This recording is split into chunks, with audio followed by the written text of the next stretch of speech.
CUT special series में एक बार फिर से आपका स्वागत है। इस एपिसोड में हम उन प्रश्नों को देखेंगे जो आपके परीक्षा के लिहाज से बेहद महत्वपूर्ण साबित हो सकते हैं। तो चलिए शुरुआत करते हैं। मस्तिष्क मॉड्यूलेटिंग प्रौद्योगिकी में प्रयुक्त तकनीक का औपचारिक नाम क्या है? ए. न्यूरोजेनेटिक इंजीनियरिंग, बी. मैग्नेटोमैकेनिकल जेनेटिक्स, सी. इलेक्ट्रोजेनेटिक मॉड्यूलेशन, डी. Biomagnetic stimulation. इस प्रश्न का सही उत्तर है विकल्प बी, मैग्नेटोमैकेनिकल जेनेटिक्स। चलिए देखते हैं इसके विश्लेषण को। इस तकनीक को औपचारिक रूप से मैग्नेटोमैकेनिकल जेनेटिक्स के नाम से जाना जाता है। अगला प्रश्न है, त्रिपुट श्रेणी के जहाजों की अधिकतम गति क्या है? A. 26 knot, B. 27 knot, C. 28 knot, D. 29 knot. इस प्रश्न का सही उत्तर है विकल्प सी, 28 नॉट। चलिए देखते हैं इसके विश्लेषण को। हाल ही में गोवा शिपयार्ड लिमिटेड द्वारा भारतीय नौसेना के लिए निर्माणाधीन 2 उन्नत फ्रिगेट्स में से पहले को लॉन्च किया गया, जिसका नाम त्रिपुट है।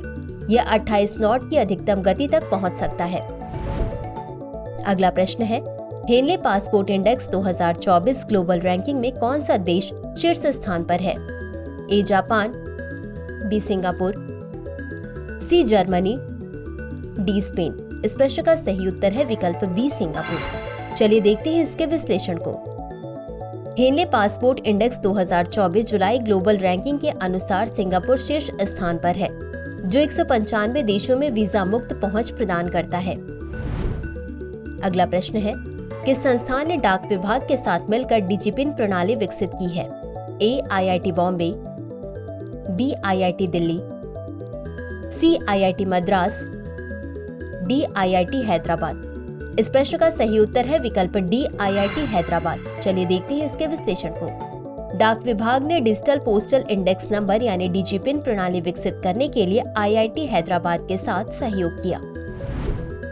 अगला प्रश्न है, विश्व हेपेटाइटिस दिवस 2024 की थीम क्या है?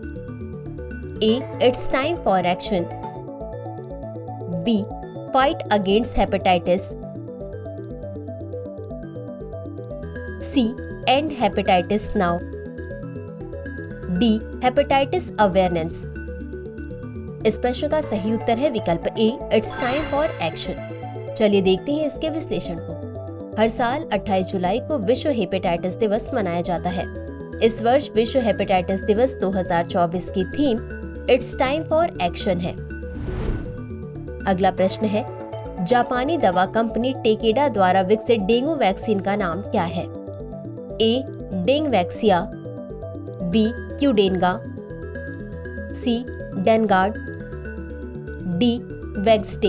इस प्रश्न का सही उत्तर है विकल्प बी, क्यूडेंगा। चलिए देखते हैं इसके विश्लेषण को। जापानी दवा कंपनी टेकेडा ने डेंगू के लिए टेट्रावैलेंट वैक्सीन क्यूडेंगा विकसित की है।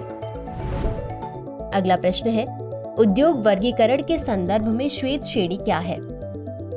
ए. उच्च प्रदूषण क्षमता वाले उद्योग,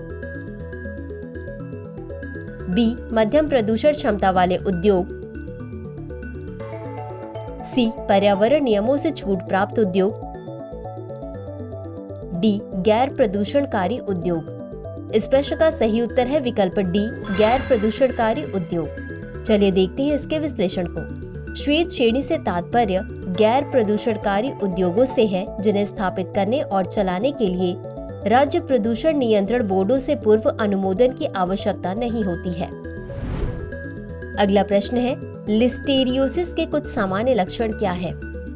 ए. उल्टी, मतली, ऐंठन, बी. गंभीर सिरदर्द, बुखार, सी. ए और बी दोनों, डी. उपर्युक्त में से कोई नहीं। इस प्रश्न का सही उत्तर है विकल्प सी, ए और बी दोनों। चलिए देखते हैं इसके विश्लेषण को। लिस्टेरिया या लिस्टेरिया मोनोसाइटोजेंस एक प्रकार का बैक्टीरिया है जो मिट्टी, वनस्पति, पानी, सीवेज में पाया जाता है। इसके लक्षणों में उल्टी, मतली, ऐंठन, गंभीर सिरदर्द और बुखार शामिल है।